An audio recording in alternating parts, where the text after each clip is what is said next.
राजकीय कन्या महाविद्यालय करौली के यूट्यूब चैनल पर आप सभी का स्वागत है। इस वीडियो क्लास के अंतर्गत आज हम जो टॉपिक पढ़ने जा रहे हैं बीए द्वितीय वर्ष का प्रथम प्रश्न पत्र प्रमुख राज्य व्यवस्थाएं, जिसमें हमें विश्व के प्रमुख शासन प्रणालियाँ जो हैं उनके बारे में जानने का मौका मिलेगा।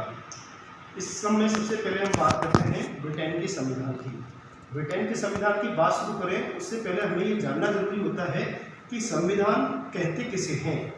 संविधान, जबकि आधुनिक समय में सभी देशों का हमें लिखित संविधान देखने को मिलता है, तो संविधान किसे कहते हैं, इसका क्या महत्व है, यह क्यों जरूरी है। संविधान को साधारण शब्दों में अगर हम कहें तो किसी भी देश के शासन को संचालित करने वाले आधारभूत कानूनों का संग्रह, एक collection of basic laws that are necessary to operate of government of any country. तो किसी भी देश के शासन को संचालित करने वाले कानूनों का एक संग्रह है, जिसमें संस्थाओं के बारे में एवं व्यक्ति और राज्य के बीच संबंधों का निर्धारण किया जाता है। उन कानूनों को हम संविधान कहते हैं। संविधान किसी भी देश के शासन में सर्वोच्च कानून होता है, अर्थात ये पवित्र कानून होते हैं और सभी सरकारों का संचालन संविधान में उल्लेखित कानूनों के अनुसार ही किया जाता है।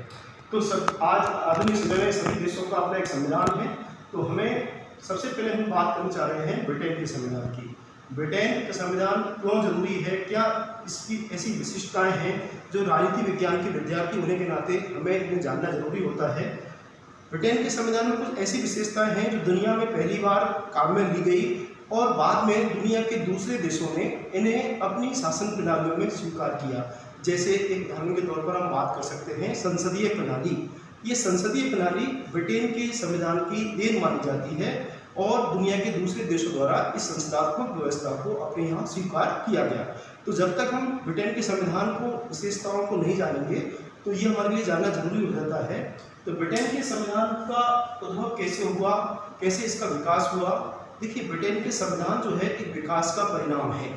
विकास का परिणाम, रिजल्ट ऑफ डेवलपमेंट, अर्थात समय की प्रक्रिया में कई सारी चीज़ें समय समय पर इसमें जुड़ती रही और आज हम देख रहे हैं कि यह विकास की प्रक्रिया अनवरत रूप से चल रही है। संवैधानिक राजतंत्र आज हमें ब्रिटेन में दिखाई देता है, परंतु मूल रूप में यह एक निरंकुश राजतंत्र था और आज हम देख रहे हैं कि राजतंत्र के स्थान पर ब्रिटेन एक संसदीय लोकतंत्र का आदर्श उदाहरण है। तो ब्रिटेन के संविधान के सोर्सेज क्या हैं, अर्थात कौन कौन सी चीज़ें ब्रिटेन के संविधान का निर्माण करती हैं, क्योंकि ब्रिटेन का संविधान दुनिया का एकमात्र अलिखित संविधान माना जाता है, अनरिटन कॉन्स्टिट्यूशन। तो अनरिटन होने के बावजूद भी ब्रिटेन में संविधान है, तो वो कौन सी चीज़ें हैं जिनसे मिलकर ब्रिटेन के संविधान का निर्माण होता है। तो ब्रिटेन के संविधान के स्रोतों को मोटे तौर पर हम दो भागों में बांट सकते हैं। एक तो रिटन सोर्सेज, लिखित स्रोत, और दूसरा है अनरिटन सोर्सेज, अलिखित स्रोत। लिखित स्रोतों में जो हमें लिखित रूप में दिखाई देते हैं उनमें हम बात करते हैं संवैधानिक समझौतों की। समय समय पर कई सारे समझौते हुए, उन समझौतों से ब्रिटिश शासन प्रणाली का स्वरूप का निर्धारण होता है। इसमें हम सबसे पहले बात करते हैं 1215 ईस्वी में मैग्ना कार्टा एक्ट आया।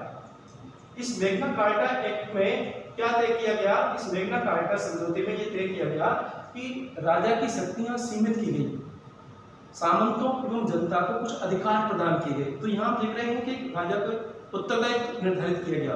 दूसरा महत्वपूर्ण एक्ट जो आया वो 1625 ईस्वी में हम देख रहे हैं अधिकार याचना पत्र, पिटीशन ऑफ राइट, अधिकार याचना पत्र। इस अधिकार याचना पत्र के माध्यम से जनता को कुछ नागरिक अधिकार, मूलभूत अधिकार प्रदान किए गए और यह सिद्धांत स्वीकार किया गया, बिना प्रतिनिधित्व के कोई कर नहीं, नो टैक्सेशन विदाउट रिप्रेजेंटेशन। जब तक राजा द्वारा कोई भी नया कर नहीं लगाया जाएगा जब तक राजा जनता के प्रतिनिधियों से अपनी सहमति, उनके ऊपर सहमति ना मिले। और तीसरा महत्वपूर्ण, सर्वाधिक महत्वपूर्ण जो दस्तावेज है वो है 1689 का, 1689 ईस्वी का अधिकार पत्र, बिल ऑफ राइट्स, जिसके माध्यम से हम देख रहे हैं कि ब्रिटेन में संसदीय प्रजातंत्र की स्थापना कर दी गई। संसदीय प्रजातंत्र अर्थात प्रजातंत्र हम बात करते हैं शासन की शक्ति जनता के हाथों में होती है, तो जनता ने शक्ति अपनी किसको सौंप दी, संसद को सौंप दी। तो शक्तियों का केंद्र अब राजा के स्थान पर किसके हाथों में चला गया, संसद के हाथों में। तो ये किसके माध्यम से हुआ, ये 1689 के अधिकार पत्र के माध्यम से तय हो गया कि निरंकुश राजतंत्र के स्थान पर संवैधानिक राजतंत्र की स्थापना हुई, जिसमें संसद की महत्वपूर्ण भूमिका थी। तो इस प्रकार पर देखिए संवैधानिक समझौते समय समय पर हुए। इन समझौतों के माध्यम से आज ब्रिटेन के संविधान को एक आकार प्राप्त हुआ, एक शेप मिला। इसके अलावा संसदीय कानून, समय समय पर ब्रिटिश की संसद द्वारा कई महत्वपूर्ण कानूनों का निर्धारण किया गया और ये महत्वपूर्ण कानून जो है ब्रिटेन के शासन को चलाने में अपनी महत्वपूर्ण भूमिका का निर्वहन करते हैं, जिनमें हम प्रमुख तौर पर नाम ले सकते हैं। मताधिकार से संबंधित कानून है या संसदीय सुधार से संबंधित प्रमुख कानून है। संसदीय सुधारों में हम देखें 1911 में, 1948 में रिफॉर्म्स एक्ट बनाए गए, ताज के मंत्रियों से संबंधित कानून हैं। इसके अलावा हम देखें कि 1864 का, 1884 का, इसके अलावा अपन देखें 1928 का, 1948 का, ये कानून जो बनाए गए, इन कानूनों के माध्यम से तय किया गया कि संसद के दोनों सदनों के बीच संबंध कैसे होंगे, किसकी क्या स्थिति होगी। तो इस प्रकार समय समय पर संसद ने जो कानून बनाए, उन कानूनों ने ब्रिटेन शासन व्यवस्था का एक स्वरूप का निर्धारण किया। इसके अलावा हम देखें न्यायिक निर्णय जुडिशियल डिसीजंस, ब्रिटेन में न्यायालय द्वारा समय समय पर जो निर्णय दिए गए, वो निर्णय सरकार के लिए या शासन के अन्य अंगों के लिए एक नियंत्रणकारी भूमिका, अर्थात उनके ऊपर नियंत्रण रखते हैं कि वो अपनी शक्तियों का दुरुपयोग ना करें। तो समय समय पर जो ब्रिटेन के न्यायालयों के समक्ष जो विवाद आए, उन विवादों में भी सरकार की भूमिका को निर्धारित करने में, अर्थात संविधान को निर्धारित करने में अपना महत्वपूर्ण भूमिका निर्वहन किया। इसके अलावा संवैधानिक टीकाएं कि ब्रिटिश संविधान के जो विशेषज्ञ थे, एक्सपर्ट्स जो थे, उन एक्सपर्ट्स ने अपने अनुभव के आधार पर ब्रिटिश संविधान के बारे में पुस्तकों का, टीकाओं का, कमेंट्रीज का लिखा। और उन कमेंट्रीज में हम नाम ले सकते हैं डाइसी का, AB डाइसी, जो ब्रिटिश संविधान विशेषज्ञ हैं। उन्होंने एक पुस्तक लिखी साहब, उस पुस्तक का नाम है the law and the constitution. Law and constitution नामक पुस्तक में उन्होंने ब्रिटिश संविधान के बारे में बताया। इसके अलावा जेनिंग्स की पुस्तक है द इंग्लिश कॉन्स्टिट्यूशन, बेजॉर्ट की पुस्तक है the law and the constitution. तो इन संविधान विशेषज्ञों ने अपने अपने इन टीकाओं में विभिन्न ब्रिटेन संविधान की विभिन्न विशेषताओं के बारे में हमें जानकारी प्रदान की। इसके अलावा अपन देखें कॉमन लॉज क्या होते हैं। कॉमन लॉज ऐसे कानून जो प्रथाओं पर, परंपराओं पर आधारित होते हैं, अर्थात लंबे समय से हमारे समाज में जो परंपराएं, प्रथाएं चल रही हैं, उन परंपराओं के आधार पर न्यायालय द्वारा जो निर्णय दिए जाते हैं, अर्थात जब न्यायालय ऐसी प्रथाओं को अपने निर्णय का आधार स्वीकार कर लेते हैं, तो वो कानून क्या कहलाते हैं, कॉमन लॉज। इनको अगर हम सरल शब्दों में या दूसरे शब्दों में कह सकते हैं, न्यायालय द्वारा निर्मित कानून। तो ये कॉमन लॉज हैं, संवैधानिक टीकाएं हैं, न्यायिक निर्णय हैं, संसदीय कानून है, संवैधानिक समझौते हैं। इन सब ने मिलकर के ये लिखित स्रोत के रूप में इसका निर्माण कर रहे हैं ब्रिटेन के संविधान का। इसके अलावा एक बहुत बड़ा हिस्सा, a major part of British constitution in unwritten form, अलिखित रूप में हमें देखने को मिलता है। और ये अलिखित रूप किनसे मिलकर बना हुआ है, ये अलिखित रूप प्रथाओं से मिलकर बना हुआ है, कस्टम्स से मिलकर बना हुआ है, अभिसमय कन्वेंशन से मिलकर बना हुआ है। तो ये प्रथाएं अभिसमय क्या हैं, ये प्रथाएं अभिसमय बेसिकली हमारे यहाँ प्रचलित परंपराएं हैं, रीति रिवाज हैं, जो किससे संबंधित है, शासन से संबंधित हैं। और इनका ब्रिटिश संविधान में इतना अधिक महत्व है कि प्रत्येक सरकारों द्वारा इनका शासन, इनका प्रयोग किया जाता है। कुछ अभिसमयों का हम उदाहरण दे सकते हैं, जैसे राजा द्वारा वर्ष में एक बार संसद को बुलाया जाना, यह एक परंपरा बनी आ रही है और इस परंपरा का कोई भी राजा उल्लंघन नहीं कर सकता। इसके अलावा हम देखें कि लोक सदन में जिस दल को बहुमत प्राप्त होता है, उस बहुमत प्राप्त दल के नेता को प्रधानमंत्री बनाया जाना। या हम देखें एक परंपरा ये है कि जो भी नया कर लगाया जाएगा, वो नया कर संसद से पूछकर लगाया जाएगा। इसके अलावा ब्रिटेन में एक स्वस्थ परंपरा ये है कि जो स्पीकर होता है, लोक सदन का जो अध्यक्ष होता है, वह अध्यक्ष दलगत राजनीति में, पार्टी पॉलिटिक्स में कोई भाग नहीं लेता। तो ये कुछ परंपराएं बनी हुई हैं, प्रत्येक सरकारों द्वारा इन परंपराओं का पालन किया जाता है। तो ब्रिटिश संविधान जो है वो सिद्धांत एवं व्यवहार का मिश्रण है। सिद्धांत मतलब जो लिखित रूप में चीजें हैं और ये अलिखित रूप में चीजें हैं। इसके अलावा कई सारी संस्थाएं बनी, तो आवश्यकताओं के अनुसार इन संस्थाओं का निर्माण हुआ। तो ब्रिटिश संविधान दुनिया का एक अलिखित संविधान है, अलिखित इसलिए है क्योंकि ब्रिटिश संविधान में काफी बड़े अनुपात में, काफी बड़ी हिस्सेदारी में हमें क्या दिखाई देती हैं, प्रथाएं दिखाई देती हैं, परंपराएं दिखाई देती हैं, जिनको हम बोलते हैं अभिसमय। और इन अभिसमयों का ब्रिटेन के संविधान में इतना महत्व है कि एक विशेषज्ञ जेनिंग्स महोदय ने तो यहाँ तक कहा कि कानून रूपी सूखी हड्डियों पर जो मांस चढ़ाने का, अर्थात कानून को चलाने का जो काम करते हैं वो कौन करते हैं, अभिसमय। अगर ब्रिटेन के संविधान से हम अभिसमयों को बाहर निकाल दें तो संभव ही नहीं है कि व्यवहारिक तौर पर हम शासन को संचालन कर सके। इसके अलावा हम देखें कि ब्रिटिश संविधान विकास का जो परिणाम है, अर्थात 450 ईस्वी से निरंतर आज भी विकास करते हुए ब्रिटेन का संविधान हमें देखने को मिलता है। शुरुआत में निरंकुश राजतंत्र हुआ करता था, अर्थात राजा के पास सारी शक्तियां हुआ करती थी। निरंकुश राजतंत्र से हम देखें एक संवैधानिक राजतंत्र बना, और वो संवैधानिक राजतंत्र ब्रिटेन में आज हमें संसदीय लोकतंत्र के रूप में दिखाई देता है।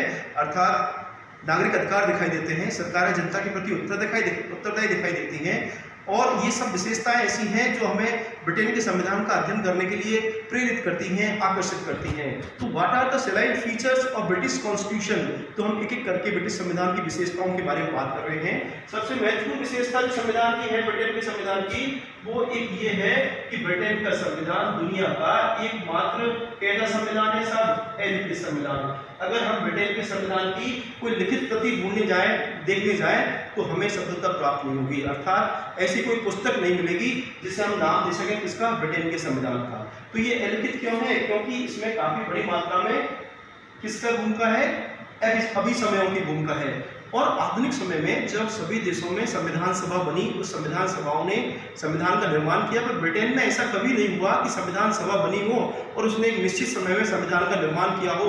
ऐसा ब्रिटेन में कभी नहीं हुआ। आवश्यकता के अनुसार ब्रिटिश नागरिकों ने, ब्रिटिश समाज ने, ब्रिटिश सरकारों ने अपने लिए कानूनों का, अपने लिए अभिसमयों का बड़ी शिद्दत के साथ पालन किया, और ये सब मिलकर के किसका निर्माण कर रहे हैं, संविधान का निर्माण कर रहे हैं। दूसरा ब्रिटेन के संविधान की विशेषता है प्राचीनतम संविधान, the most old constitution of the world.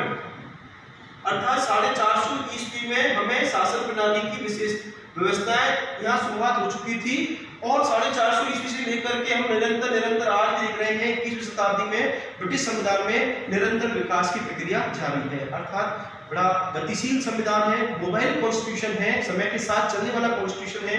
इसके अलावा तीसरी प्रमुख विशेषता के तौर पर हम देख सकते हैं कि ब्रिटिश संविधान लचीला, फ्लेक्सिबल संविधान है। फ्लेक्सिबल संविधान हम इसलिए कह रहे हैं कि देखिए संविधानों को दो भागों में बांटते हैं, लचीला संविधान और कठोर संविधान। यह है वर्गीकरण जो हम कर रहे हैं। इसका आधार क्या है, इसका आधार है संशोधन की प्रक्रिया। तो ब्रिटेन की संसद अपने साधारण बहुमत से किसी भी कानून में परिवर्तन कर सकती है। संविधान में संशोधन करने के लिए किसी विशिष्ट बहुमत की आवश्यकता नहीं है। तो इस प्रकार से ब्रिटिश संविधान को आसानी से बदला जा सकता है। इसी कारण इसे हम किस प्रकार का संविधान रहे हैं, लचीला। सर्वाधिक लचीला संविधान दुनिया में अगर है तो वो किसका, ब्रिटेन संविधान का है। चौथी तो विशेषता अगर हम देखें ब्रिटेन की संविधान की, संसदीय शासन प्रणाली। संसदीय शासन प्रणाली, देखिए लोकतंत्र को लागू करने के लिए हमारे पास दो मॉडल है साहब, अध्यक्षात्मक व्यवस्था और संसदात्मक व्यवस्था। तो ये संसदात्मक व्यवस्था सबसे पहले कहाँ इंट्रोड्यूस हुई, कहाँ काम में ली गई, ब्रिटेन में काम में ली गई। और ब्रिटेन की संसद के बारे में तो कहा जाता है कि ब्रिटिश पार्लियामेंट दुनिया की सभी देशों की संसदों की जननी है, माँ है। अर्थात संसद नामक संस्था पहले ब्रिटेन में बनी, बाकी दुनिया के दूसरे देशों ने ब्रिटेन से इस संसदात्मक सिस्टम को स्वीकार किया और अपने यहाँ लागू किया। भारत भी एक उसका उदाहरण है। तो अपन देखें संसदात्मक व्यवस्था में साथ दो विशेषताएं होती है। ये दोनों विशेषताएं अगर हैं तो हम कह सकते हैं कि उस देश में संसदात्मक शासन प्रणाली है। What are these two features that are essential for a parliamentary system? तो पहला तो ये है कि साहब कार्यपालिका दो प्रकार की होती है। संसदात्मक शासन प्रणाली में कार्यपालिका कितने प्रकार की होती है, दो प्रकार की। कौन कौन सी होती है साहब, नाम मात्र की कार्यपालिका और दूसरी होती है वास्तविक कार्यपालिका। ये नाम मात्र की कार्यपालिका जो है ब्रिटेन में हमें जो दिखाई देती है वो कौन है साहब, द किंग, राजा, क्राउन जिसे हम बोल रहे हैं। और वास्तविक कार्यपालिका के तौर पर हम देख रहे हैं ब्रिटेन में जो दिखाई देता है वो कौन है साहब, मंत्रिमंडल, कैबिनेट, प्राइम मिनिस्टर की लीडरशिप में क्या बनाई गई है, कैबिनेट मंत्रिमंडल बनाया गया है। तो राजा के पास शासन के सारे कार्य राजा के नाम से होते हैं, पर राजा के पास वास्तविक रूप में कोई शक्तियां नहीं है। शक्तियां वास्तविक रूप में किसके पास है, मंत्रिमंडल के पास। और मंत्रिमंडल की सलाह के आधार पर ही कौन काम करता है, सब राजा काम करता है। तो ये कार्यपालिका का जो अंतर है, ये इस कौन सी व्यवस्था की विशेषता है, संसदीय शासन प्रणाली की। दूसरा जो विशेषता है महत्वपूर्ण, कि कार्यपालिका और व्यवस्थापिका के बीच में हमें घनिष्ठ संबंध देखने को मिलता है। कार्यपालिका और व्यवस्थापिका के बीच में एक close relation between executive and legislative किस प्रकार देखने को मिलता है कि मंत्रिमंडल जो है, इस मंत्रिमंडल के सदस्य किसके सदस्य होते हैं, सब संसद। जबकि संसद तो क्या है, व्यवस्थापिका, और मंत्रिमंडल क्या है, कार्यपालिका है। तो कार्यपालिका के सदस्य किसके सदस्य हैं, संसद के सदस्य हैं। मंत्रिमंडल का नियंत्रण किसके ऊपर होता है, संसद के ऊपर होता है। और इसके अलावा संसद अपने अविश्वास प्रस्ताव के माध्यम से इसको अपने पद से हटा सकती है, मंत्रिमंडल को अपने पद से हटा सकती है। तो ये दोनों आपस में एक दूसरे के इंटरलिंक है, एक दूसरे से इनके जुड़ाव है। और ये जुड़ाव हमें सिर्फ और सिर्फ कौन सी व्यवस्था में देखने को मिलता है, संसदीय शासन प्रणाली में। ब्रिटेन के संविधान की अगली विशेषता है एकात्मक शासन प्रणाली, यूनिटरी फॉर्म ऑफ गवर्नमेंट। ये एकात्मक शासन प्रणाली जो है, ये इस एकात्मक शासन प्रणाली में शासन की सारी शक्तियां जब एक केंद्र बिंदु पर निहित होती हैं, उस व्यवस्था को हम एकात्मक कहते हैं। इसका विपरीत रूप होता है संघात्मक, जिसमें शासन की शक्तियों का विभाजन उसकी इकाइयों के मत होता है। पर ब्रिटेन में तो हमें ये एकात्मक व्यवस्था है, अर्थात लंदन में बैठी हुई सरकार पूरे देश के ऊपर शासन का संचालन करती है। पर लोकतंत्र को व्यवहारिक रूप प्रदान करने के लिए केंद्रीय सरकार द्वारा स्थानीय सरकारों को कुछ शक्तियां प्रदान की जाती हैं, और आवश्यकता पड़ने पर ये केंद्रीय सरकार इन स्थानीय सरकारों से, लोकल गवर्नमेंट बॉडीज, नगर निगम हैं या काउंटीज हैं, इनसे अपनी शक्तियां वापस ले सकती हैं। तो अंततः शक्तियां किसके हाथ में है, केंद्र सरकार के पास। इस व्यवस्था को हम कौन सी व्यवस्था बोल रहे हैं, एकात्मक व्यवस्था। ये एकात्मक व्यवस्था हमें कहाँ देखने को मिली, सबसे पहले ब्रिटेन में देखने को मिली। बाकी दुनिया के दूसरे देशों ने ब्रिटेन से इसको अपनाया। अगली विशेषता अगर हम देखें ब्रिटेन के संविधान की, तो ब्रिटेन के संविधान की अगली विशेषता है सिद्धांत और व्यवहार में अंतर, difference between theory and practice. किस प्रकार सिद्धांत और व्यवहार में अंतर देखने को मिलता है साहब, कि साहब सिद्धांत रूप में हम देखें तो चीजें अलग दिखाई देती हैं, जबकि व्यवहारिक तौर पर वो चीजें अलग दिखाई दे रही हैं। कैसे दिखाई दे रही हैं, अगर हम मोटे तौर पर देखें तो राजा का पद है, और जहां राजा का पद होता है तो वहां हम कहते हैं कि साहब वहां राजतंत्र है, मोनार्की सिस्टम है। बट राजा का पद नाम मात्र का है, वास्तविक रूप से शक्तियां जो हैं वो किसके हाथों में आ गई साहब, संसद के हाथों में। और जनता संसद के प्रतिनिधियों को निर्वाचित करती है, संसद जनता के प्रति निर्वाचित है। तो हम अगर व्यवहारिक तौर पर जाकर देखें तो ब्रिटेन में शासन की कौन सी प्रणाली दिखाई देगी, हमें संसदीय लोकतंत्र दिखाई देगी। इसके अलावा हमें दिखाई देता है कि साहब ब्रिटेन में तो अभी भी कुलीन तंत्र बाकी है, एरिस्टोक्रेसी। कैसे बाकी है कि संसद का एक सदन है साहब लॉर्ड सभा, ये लॉर्ड सभा में ब्रिटिश समाज के जो कुलीन वर्ग के लोग हैं, अभिजात वर्ग के लोग हैं, जिनमें अभी भी आनुवंशिक आधार पर प्रतिनिधियों को चुना जाता है, ऐसी संस्था अभी भी मौजूद है। तो हम कह सकते हैं कि ब्रिटेन में कुलीन तंत्र है।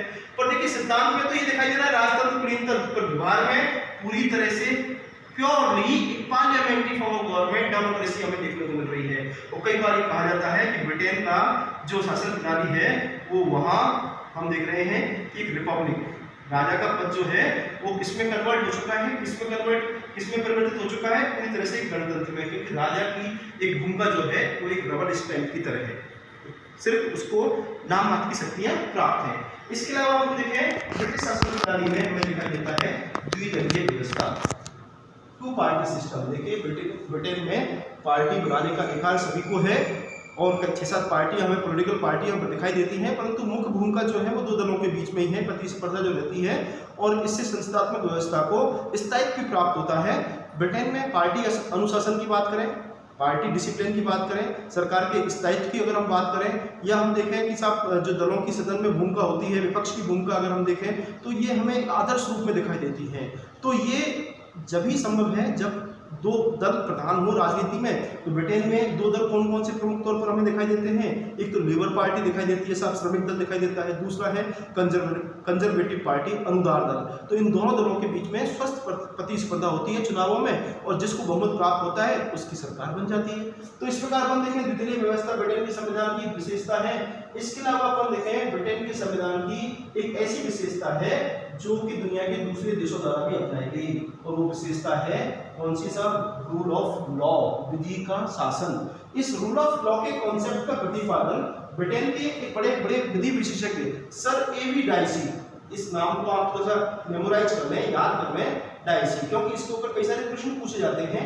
डाइसी ने कॉन्सेप्ट किसका दिया? रूल ऑफ लॉ का, विधि के शासन का। उसने एक पुस्तक लिखी, उस पुस्तक का नाम भी याद कर लें, the law and the constitution. Law and constitution नामक पुस्तक में डाइसी महोदय इस रूल ऑफ लॉ के कॉन्सेप्ट का प्रतिपादन कर रहे हैं, और इस रूल ऑफ लॉ के कॉन्सेप्ट की 3 विशेषताएं हैं। What are these? कौन कौन सी 3 विशेषताएं?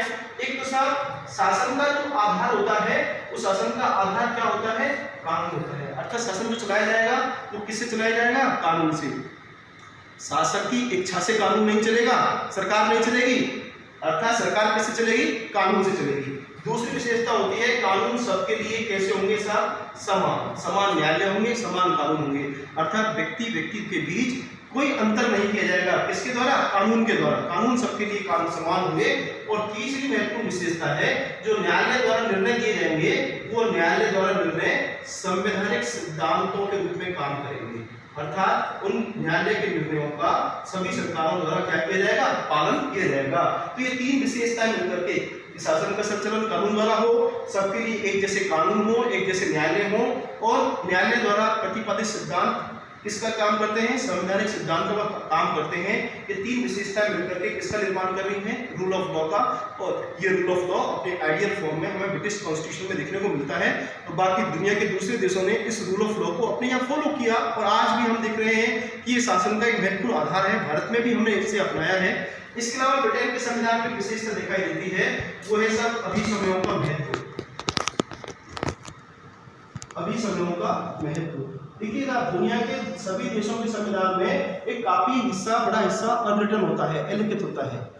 वो अलिखित हिस्सा जो होता है वो सभी देशों के संविधान में पाया जाता है, पर जिस मात्रा में, जिस क्वांटिटी में यह अलिखित हिस्सा हमें ब्रिटेन के संविधान में देखने को मिलता है, वो उस मात्रा में अलिखित प्रावधान हमें दुनिया के दूसरे देशों के संविधान में देखने को नहीं मिलते, और इसी कारण विशेषज्ञ ब्रिटेन के संविधान को अलिखित संविधान कहते हैं। तो ये अभिसमय है क्या?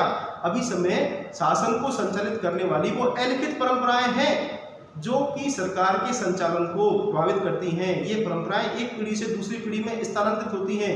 अब आप लोग कहोगे कि साहब बिना लिखे शासन कानून कैसे माने जाते होंगे? तो बिना लिखे कैसे इनको लोग मानते होंगे? क्या बाध्यकारी होते हैं ये?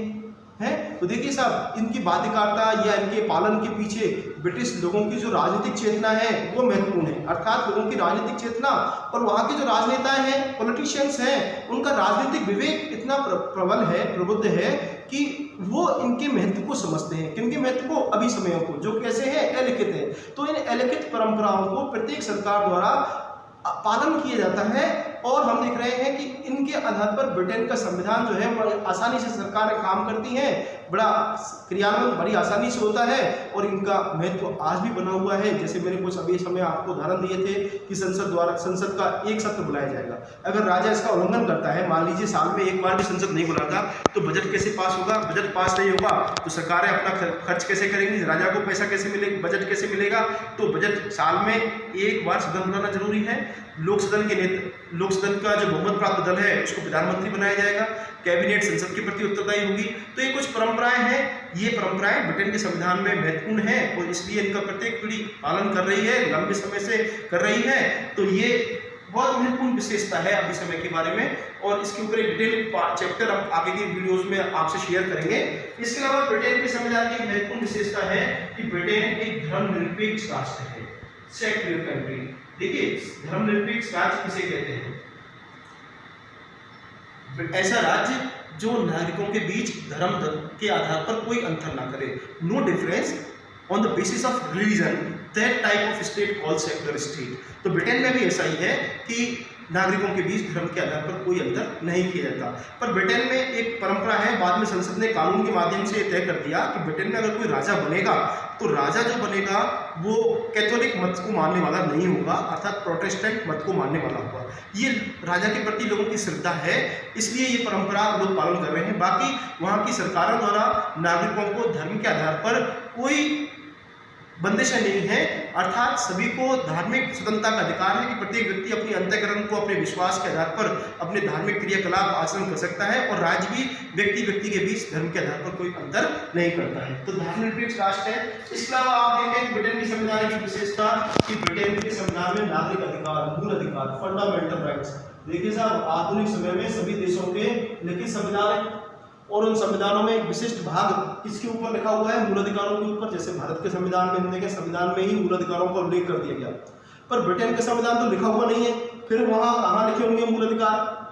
तो देखिए साहब ब्रिटेन के संविधान में मूल अधिकार लिखित रूप में नहीं होने के बावजूद भी हमसे ज्यादा आइडियल फॉर्म में वहां पाए जाते हैं। क्यों पाए जाते हैं? कि ब्रिटेन के न्यायालयों ने समय समय पर ऐसे निर्णय दिए या ये संवैधानिक समझौते हुए, या हम देखें कि वहां कुछ ऐसी अभी समय परंपराएं विकसित हुई जहां जिसके परिणाम स्वरूप ब्रिटेन के नागरिकों को अच्छी मात्रा में नागरिक अधिकार प्राप्त हुए। भाषण एवं अभिव्यक्ति की स्वतंत्रता का अधिकार, जीवन का अधिकार, जमानत प्राप्त करने का अधिकार, बंदी प्रत्यक्षीकरण का अधिकार, तो ये अधिकार हैं सभी देशों में नागरिकों को प्राप्त हैं। तो इस प्रकार हम देखें ब्रिटेन के संविधान में ये विशेषताएं जो हैं, ये विशेषताएं कुछ ऐसी विशेषताएं हैं जो कि ब्रिटेन को दुनिया के दूसरे देशों से अलग बनाती हैं और इन विशेषताओं के आधार पर हम कह सकते हैं कि ब्रिटेन की कुछ देन है। Contribution to the world, what are the contribution of British constitution to the world? तो हम देखें सबसे पहले सर संसदीय शासन प्रणाली। संसदीय शासन प्रणाली कहाँ से मिली हमें? ब्रिटेन से मिली। एकात्मक शासन प्रणाली ये हमें कहाँ से मिली? ब्रिटेन से मिली। हम देखें कि साहब ये रूल ऑफ लॉ का कॉन्सेप्ट जो है वो कहाँ से मिला? ब्रिटेन से मिला। हम देखें कि साहब ये धर्मनिरपेक्ष राज्य की बात जो हम देखें वो कहाँ से मिली? हम देखें ब्रिटेन से मिली। और इससे भी ज़्यादा महत्वपूर्ण देन जो ब्रिटेन की मानी जाती है वो ये है एक संसदीय लोकतंत्र, क्योंकि लोकतंत्र की स्थापना ब्रिटेन में रातों रात नहीं हो गई। अभी तो लंबे समय के बाद जो परिवर्तन आते रहे उनसे क्रमशः है ग्रेजुअली धीरे धीरे किसकी स्थापना हुई? डेमोक्रेसी की। और इसी डेमोक्रेसी को आधुनिक समय में हम देखें ब्रिटेन में सबसे पहले लाया गया और इस डेमोक्रेसी को दुनिया के दूसरे देशों ने अपने यहाँ लागू किया। तो ये कुछ देन हैं जिनके कारण ब्रिटेन के संविधान को हमें जानना जरूरी है, उसकी विशेषताओं को जानना जरूरी है। अगले वीडियो में हम इस ब्रिटेन के संविधान की प्रकृति के बारे में बात करेंगे, नेचर के बारे में बात करेंगे। कुछ लोग कहते हैं कि साहब जब लिखित संविधान है ही नहीं तो उसको संविधान क्यों मान रहे हैं आप, हैं? तो ये प्रश्न है, इसके ऊपर चर्चा हम अगली वीडियो में करेंगे। आप इस वीडियो को पूरा देखें। वीडियो को देखने पर आप सब्सक्राइब चैनल को जरूर करें लाल बटन दबा करके, और दूसरे विद्यार्थियों के साथ इस वीडियो को शेयर करें। और आपकी जो भी जिज्ञासा है, प्रश्न है, उसको नीचे कमेंट बॉक्स में आप पूछ सकते हैं। धन्यवाद।